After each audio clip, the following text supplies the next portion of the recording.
São as pequenas acumulações superficiais ou subterrâneas até 5 metros cúbicos dia, tanques escavados em várzea com até 5.000 metros e as barragens até 3.000. Interferências dispensadas de outorga, porém sujeita a cadastro. Travessias subterrâneas de cabos, dutos e túneis e travessias aéreas fixadas em pontes e aterro de bueiro, quando o duto foi instalado sem reduzir a capacidade máxima da seção. Tradução disso aqui. Já aconteceram acidentes, com certeza alguns de vocês já ouviram falar isso. Por exemplo, lembro de uma época aqui na Grande São Paulo, eu não lembro se foi a Congás com a Sabesp, Eliana, ou a Sabesp com a Congás. Acho que foi o contrário. A Congás, a Sabesp vinha, tinha uma linha, os dutos da Congás estourou, tiveram que tirar a população e tá. Por isso que é fundamental o cadastro. Você pode não precisar da outorga, mas o cadastro é fundamental, ok? Então, para evitar acidentes, temos que saber o que tem aí embaixo dos rios ou acima dos rios. Não é caso de outorga, mas é caso de cadastramento. Usos isentos das duas coisas, uso de interferência dispensado de cadastro ou outorga. Os sistemas de captação de microdrenagem, ou seja, não teria o menor sentido cada microdrenagem ser outorgada, até porque isso no ciclo hidrológico, essa água retorna ao rio. E as travessias aéreas de cabos e linhas sobre corpos d'água, que não interfiram com a vazão máxima ou vazão de cheia. E também empreendimento em várzea, que não interfira diretamente no corpo d'água. Ou seja, um galpão industrial que vá se instalar numa várzea, ela não está se instalando no leito do rio. Então, não tem uma outorga. Ela, com certeza, pode ter uma manifestação dos órgãos envolvidos, principalmente o município, que, com a lei de uso e ocupação do solo, não deveria permitir que ninguém se instalasse, nem em várzea ou em APP. Hoje temos problemas seríssimos, e vocês que atuam em municípios sabem disso, de ocupação nem de várzea, de APP. Tem, efetivamente, dentro do rio, temos casos aí, por exemplo, do PCJ, não precisa ir muito longe, como Atibaia, que, logo depois da recuperação do sistema Cantareira, todo mundo apontava o dedinho, as barragens da Sabesp que estão causando inundação. Nada disso, as barragens seguravam a enchente. O que acontecia era que a chuva que havia naquela bacia, e pelo fato de já terem ali residências quase dentro do rio, efetivamente já causavam impacto e elas iam ficar embaixo d'água mesmo. A cheia, elas estavam numa área que era para ser da vazão máxima do rio, natural. As casas estavam ocupando aquela região, ok? De uma forma muito rápida, que não vai dar tempo, mas fica à disposição de vocês. Aqui tem um fluxograma para todas as obras hidráulicas, barragem, canalização e travessia. A gente vai deixar no site para vocês disponível essas instruções. E aí temos a situação, quando que nós deferimos ou indeferimos um pedido de outorga. O deferimento se dá ou por problema de disponibilidade hídrica, como nós já falamos, que não confere nem com o balanço que é feito, ou porque ela fere alguma proposta que exista no plano de bacia para a utilização daquela água. O lançamento, idem. A outorga de direito de uso, conformidade da nossa legislação todas, desconformidades, ela é indeferida. E ela é deferida se ela atende à base técnica e legal, tá? Inclusive nessa questão da outorga com licenciamento ambiental. E temos uma restrição na Constituição do Estado, que diz que fica vedado o lançamento de efluente esgoto urbano e industrial sem o devido tratamento em qualquer corpo hídrico. Ok? O indeferimento se dá também pelas mesmas razões, e quando há conflito, ou seja, quando a disponibilidade chega a 50% da Q710, pode-se efetivamente chegar ao Comitê de Bacia ou ao Conselho Estadual para resolver o conflito. Até hoje, gente, nós não tivemos nenhum caso que foi ao CRH. Nós temos casos, sim, de conflito, onde o Comitê de Bacia declarou várias subbacias críticas, temos aí no Centro-Oeste várias delas, e que aí exige um gerenciamento especial, onde novas outorgas não são dadas, as outorgas que já existem são dadas por prazo menor e com algum acompanhamento, monitoramento já. Ou seja, São Pedro não está morando mais em todas as bacias hidrográficas do Estado. Temos que cuidar das nossas águas com muito carinho, porque já temos muito problema de criticidade. No caso da captação subterrânea, projetos inadequados é o maior problema, tá? Você, às vezes, apresenta um projeto de um poço Aldair, começa a dar problema de contaminação, você descobre isso pela análise da água, e, se precisar pedir uma filmagem daquele poço, você vai ver que o cidadão construiu outra coisa. Isso não acontece só com poço, com barragem também. Tivemos um acidente grande, há uns anos atrás, em Campinas, onde uma série de barragens romperam, e, quando foi feita a perícia, tinham barragens outorgadas, onde, por exemplo, o vertedor era de 5 por 15. O cidadão tinha feito de 1 por 5. Claro, com a chuva, levava isso aí e rompia várias barragens por tabela. Inclusive, nesse caso, até levou vidas humanas também.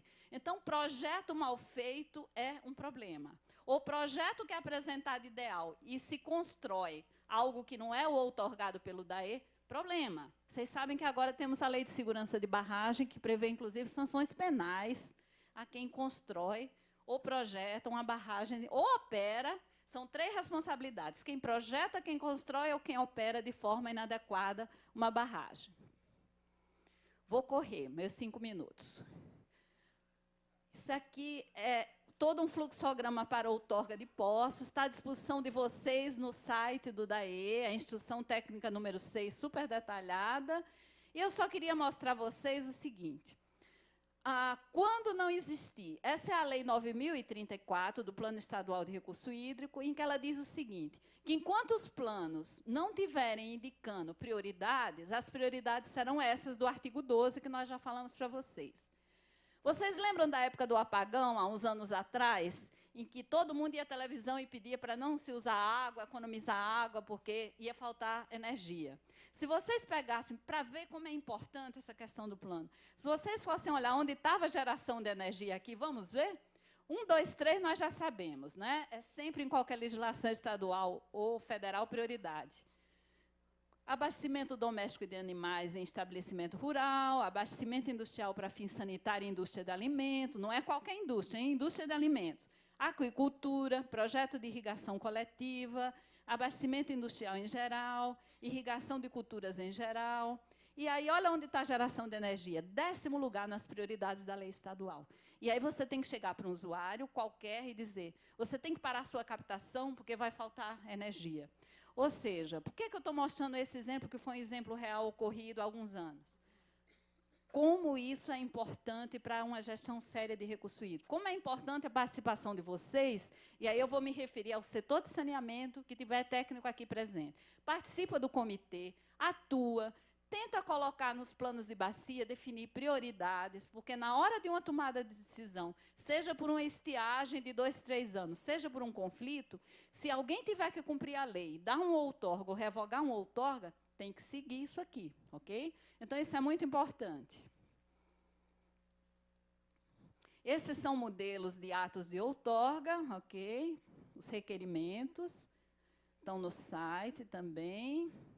E aí, aqui é um pouquinho, como o DAE está dividido, são 8 diretorias de bacia, 22 unidades de obra e serviço, e 17 unidades que emitem outorga. As 22 UGRs do Estado, unidades de gestão de recurso hídrico, uso predominante de água no Estado de São Paulo, esses são dados do plano estadual. Vocês veem o verdinho é irrigação, ou seja, o maior consumo de água no Estado é irrigação, que é um uso não consultivo, né? Então, se irrigação não for feita de forma racional, vocês imaginem o impacto disso aqui. Outorga de uso de recurso hídrico, os percentuais, vocês veem, por exemplo, o que é que prevalece? Industrial, nessas nossas UGRs aqui, PCJ, Alto Tietê, Paraíba, Litoral, Baixada, e lá, agropecuária, o laranjinha, o amarelinho, as UGRs que estão em processo de industrialização, e o verdinho, que é a área mais protegida ainda do Estado. Temos aqui alguns dados de o que prevalece de culturas, agroindústria por UGR, são dados do plano. Temos aqui bacias já com indício de criticidade ou críticas, vocês veem os 6, que é a pior, que é o Alto Tietê, certo? Onde já tem um comprometimento, é negativa a disponibilidade hídrica. 1/3 da água aqui utilizada é vinda do sistema Cantareira, da bacia do Piracicaba, que é uma bacia que está em plena expansão, que, com certeza, na renovação dessa outorga que vem, do ano que vem, vamos ter que negociar bastante. Aqui mostra os dados de demanda superficial e subterrânea versus disponibilidade. Alto Tietê, hoje, com a demanda de 80, com a disponibilidade de 20. Milagre? Milagres alguns, por exemplo, a integração dos sistemas da Sabesp, que faz com que a sinergia entre esses sistemas consiga pôr mais água em disponibilidade, junto com o sistema Cantareira e com as soluções alternativas de abastecimento. São 10 metros cúbicos por segundo de água subterrânea utilizados aqui no Alto Tietê. Aqui é um quadro das outorgas do DAE, um total de quase 120 mil usuários cadastrados, tá? Vocês veem que dávamos uma média de 100 outorgas em 92, isso foi num crescente, 1.000, 2.000, 4.000. O ano passado chegamos quase a 8.000 outorgas usuário, com a média de 2 usos e meio de cada portaria. Ou seja, anualmente cadastramos, outorgamos e damos parecer de quase 15.000 usos novos nos últimos anos. E aí vamos às conclusões, encerrado. É a última mesmo. Quais são os grandes desafios da área de outorga? Primeiro, uma maior integração da outorga com licenciamento ambiental. O que é que nós buscamos? Não é só aquela resolução 1 de tempos e movimentos que a gente falou para vocês. Nós precisamos efetivamente ter um balanço hídrico, quantidade e qualidade integrado. Hoje nós consultamos, né, doutora Célia, nossos bancos, mas o balanço hídrico não é efetivamente integrado. Nós precisamos chegar a isso aí. Outorga em rios estaduais e federais, os planos devem prever condições de entrega quanto e qualitativas, ou seja, o Rio Paraíba chegou na fronteira de Rio e São Paulo, tem que ter uma norma que diga, São Paulo tem que entregar ao Rio de Janeiro tantos metros cúbicos por segundo de água na qualidade X. E o contrário, Minas tem que entregar em São Paulo, na fronteira, isso aqui. Isso é o nosso sonho de verão, não só de verão. É isso que nós temos que buscar. Isso, gente, não é impossível. Monitoramento quanto e qualitativo permite isso, ok? Não tem nada impossível tecnicamente nisso aqui, é mais vontade política, efetivamente. O balanço hídrico integrado superficial e subterrâneo. Hoje, a vazão de referência que a gente use, qual a parcela de água subterrânea que entra? Só dos aquíferos livres. Precisamos trabalhar com aquíferos semi-confinados e os confinados realmente tratados à parte, porque não fazem diretamente parte do balanço. Ampliação das redes piezométricas Flu e Flu.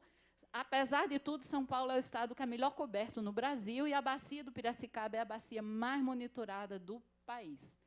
A implantação do DAE de outorga eletrônica, nós estamos trabalhando nisso.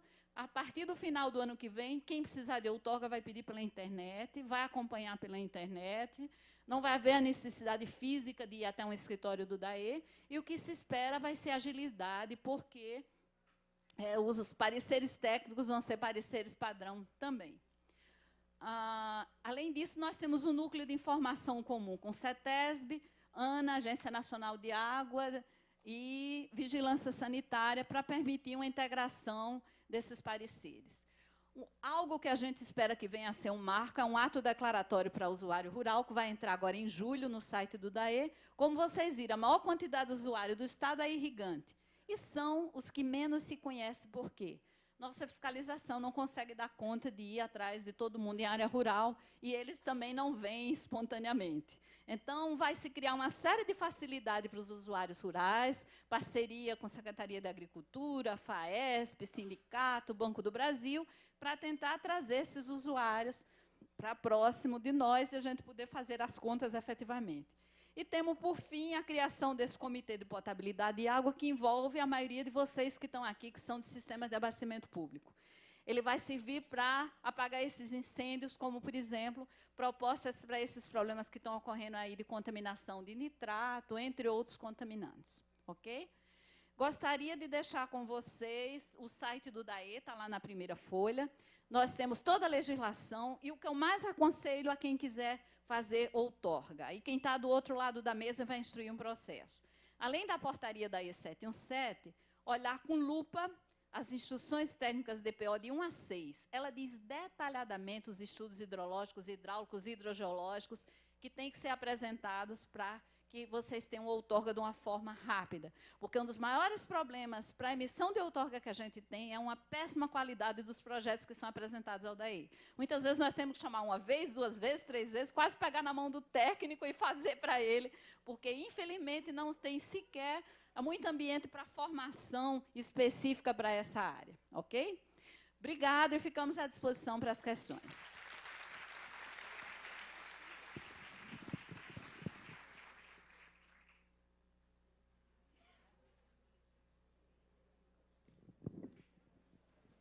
Doutora?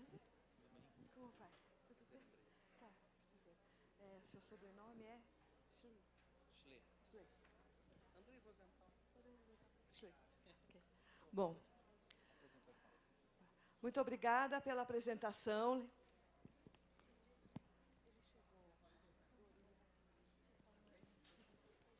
Bom, teremos agora uma apresentação do Dr. André Rosenthal Schley, do IPHAN, que irá abordar o tema que é licenciamento ambiental em áreas de interesse histórico.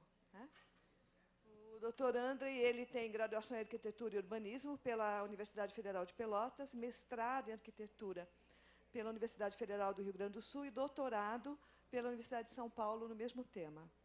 Atualmente, ele é professor da Universidade de Brasília, tem experiência na área de Arquitetura e Urbanismo, com ênfase em temas como História da Arquitetura, e atua em diversas áreas, como preservação do patrimônio cultural, arquitetura, urbanismo, e também se dedica a questões relacionadas com a melhoria do ensino. Já ocupou diversos cargos, né? Foi diretor da Faculdade de Arquitetura e Urbanismo da Universidade de Brasília, coordenador da área de Arquitetura, Urbanismo e Design da CAPES, e, atualmente, ele é diretor do Departamento de Patrimônio Material e Fiscalização do IPHAN. Então, o convido para uma palestra de 40 minutos.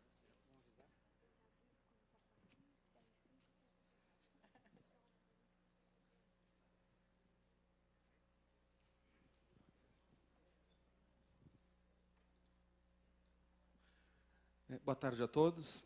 Deixa eu me acertar aqui. Inicialmente, eu queria dizer que é um prazer poder estar aqui falando em nome do Instituto do Patrimônio Histórico e Artístico Nacional. É uma oportunidade, de fato, muito rara para nós que trabalhamos com patrimônio, poder, de alguma forma, interagir com aqueles que também, de alguma forma, trabalham com a questão de licenciamento.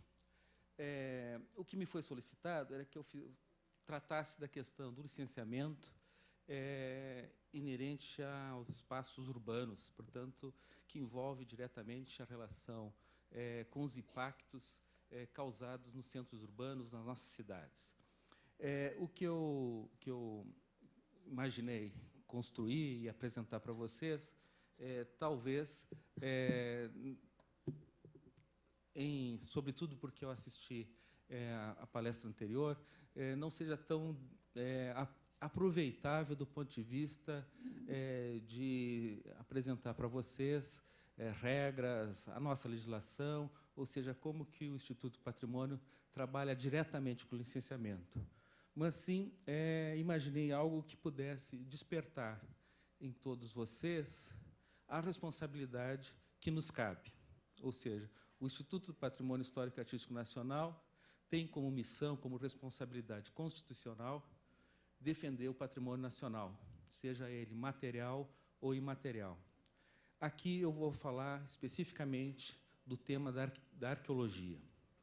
E, para isso, eu encontrei essa tira do Quino e foi muito interessante, porque eu estava preparando a apresentação, eu já tinha visto essa tira em outro lugar, e pronto, eu digo, é isso, posso ir embora, está feito o meu recado, está dado o meu recado, a Mafalda já disse tudo. Né? É exatamente esse o nosso problema. Ou seja, no momento que está se perfurando o solo, no momento que está se impactando o território, chega alguém, em geral, alguém do IPHAN, e pergunta se aquela obra interessa ou está preocupada com a proteção do patrimônio nacional. E é claro que não é isso, né? A urgência, o tempo, o cronograma dessas obras todas que envolvem licenciamento não são definidos por nós. Na grande maioria das vezes, esse cronograma sequer nós temos conhecimento. Mas temos certamente informações a partir da Casa Civil, a partir do Ministério, a partir da Câmara dos Deputados, do Senado Federal, ou seja, todos aqueles órgãos, inclusive os órgãos de licenciamento, que, de alguma forma, irão nos pressionar para que essa urgência se realize, para que esse licenciamento, enfim, seja liberado. Para fazer isso, eu digo assim, não quero trazer, sempre é muito difícil trazer casos, porque isso expõe, inclusive, a instituição do ponto de vista ético, envolvem profissionais sérios, na maioria das vezes, e envolve os nossos próprios técnicos. Então, eu dividi essa apresentação, que vocês vão perceber, é uma apresentação totalmente baseada em imagens, é quase uma história em quadrinho, e que trata, então, no primeiro momento, daquilo que, tenho certeza, nenhum de vocês colocará em dúvida se é ou não é patrimônio, se é ou não é patrimônio arqueológico, se deve ou não ser protegido, mesmo quando cotejado, comparado com um grande investimento. E para fazer isso, eu peguei 2 arqueólogos, 2 figuras-chave. Uma, que é essa que eu apresento para vocês, e a imagem de estudo, né? Mais uma vez, eu não preciso explicar, é um arqueólogo pioneiro, mexicano, e que, em 1900, vejo, em 1900, foi precursor do que a gente chama hoje de arqueologia de contrato, ou arqueologia que é feita em decorrência de algum empreendimento ou atividade. Ou seja, o empreendedor contrata, a pedido de uma instituição, em geral, no caso brasileiro, o IPHAN, uma equipe de arqueólogos que vai fazer um estudo, que nós chamamos de diagnóstico, para fins de licenciamento. Isso no México começa em 1900, tem nessa figura, nesse arqueólogo pioneiro, e, a partir daí, então, ele se desdobra nas suas atividades como arqueólogos em dois exemplos significativos. O primeiro exemplo é o trabalho que ele e muitos outros arqueólogos mexicanos e arqueólogos do mundo todo têm se dedicado, que é o caso de Teotihuacan, né? O conjunto de pirâmides, um centro cerimonial, e que tem, nas pirâmides do Sol e da Lua, talvez os seus elementos mais emblemáticos e que certamente todos nós conhecemos. Ele, né, vai atuar, a partir de 1900, nessa área, escavando e trabalhando de maneira que esse sítio seja resgatado, que esse sítio possa ser retrabalhado do ponto de vista simbólico, que esse sítio ganhe significado para as populações atuais, para a população contemporânea, para os mexicanos e para o mundo. E por que eu digo isso? Porque a primeira ideia que eu gostaria de passar aqui é exatamente essa. A arqueologia, ela trabalha com uma outra dimensão. Por mais que vocês, paulistas, estejam trabalhando, recuperando, resgatando um artefato que tenha pertencido a um bandeirante, a casa bandeirista, ou uma antiga aldeia indígena que tenha originado essa cidade, o patrimônio arqueológico contribui para o conhecimento da humanidade. Automaticamente, a gente está construindo conhecimento da humanidade. Lá. Bom, e aqui, só para a gente ter ideia do que significou o trabalho de resgate das grandes pirâmides, no caso, ele trabalhou diretamente na Pirâmide do Sol. E outra contribuição importante dessa figura que eu escolhi, porque é importante e significativo, que além de resgatar, além de recuperar esse patrimônio, portanto, além de retirar do solo, ou, no caso, consolidar as ruínas, o que foi feito? Foi construído aquele que a gente chama de primeiro museu de sítio, ou seja, o conjunto de artefatos retirado daquele sítio arqueológico estudado, uma vez identificado, uma vez trabalhado, uma vez conservado, vai para um museu, ficou no museu de sítio, e aqui vocês têm a foto em preto e branco do sítio do museu original e a foto significativa desse mesmo museu hoje em dia, já com outra arquitetura, outra exposição, em que a gente vê aqui embaixo, né, a maquete do conjunto do que foi Teotihuacan, e, ao fundo, graças ao vidro, a gente pode ver o próprio artefato trabalhado, a pirâmide. Esse arqueólogo ainda, e depois o conjunto de arqueólogos mexicanos, vão cada vez mais assumir tarefas de resgate e de pesquisa arqueológica a partir dos grandes empreendimentos, do licenciamento de atividades e empreendimentos no México, e hoje bastante discutido, mas vejam, e eu gosto de mostrar essas peças e começar mostrando essas fotos, porque não só tem o significado de patrimônio realmente da humanidade, mas eu estou longe de discutir, depois eu vou mostrar um slide para isso, de que arquitetura é caco. Se arqueologia é caco, o que esses militares estão carregando? Estão carregando um artefato. Hoje, a arqueologia não aceita mais isso, que é retirar do sítio um bem. Pois bem, naquela época ainda isso era possível, década de 60, a lei fundamental da arqueologia no Brasil é de 1961, vejam que a gente tem um descompasso, mas não tem um afastamento de ações, de métodos, né? A arqueologia trabalha com métodos bastante semelhantes em todos os países. E aí, então, se encontra esse grande monolito, esse Tlaloc, que é o deus dos raios, o deus do trovão, e ele sendo resgatado, ele é levado do seu sítio original para a cidade do México, e hoje ele é o marco da entrada do mais importante museu de antropologia, que é o Museu de Antropologia da Cidade do México, e está lá. Ou seja, foi um problema, hoje isso não seria aceito, retirar os bens do seu sítio. E o segundo exemplo mexicano que eu quero chamar a atenção é este, de Tenochtitlán, que é nada mais, nada menos que a cidade do México. É a capital mexica, a capital construída, como mostra o mapa do Hernán Cortés, no centro de um lago, o Lago Texcoco, e que é bastante semelhante como Brasília, organizada a partir de 4 eixos que se cruzam, e estão aqui os 4 eixos, o centro cerimonial, e ao redor do lago algumas comunidades. Isso tudo vai gerar o que é a cidade do México hoje. Portanto, imagine o que significa qualquer empreendimento, qualquer embutimento de canalização na cidade do México.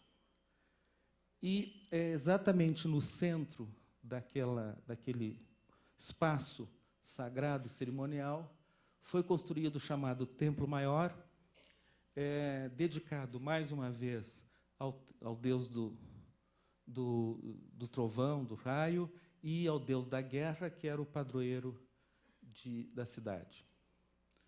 Chegaram os mexicanos, chegaram os espanhóis, com outra religião, com outra cultura, com outros costumes, expulsaram os mexicas do seu sítio original, destruíram os templos, apagaram ou tentaram apagar essa história, expulsaram os diabos.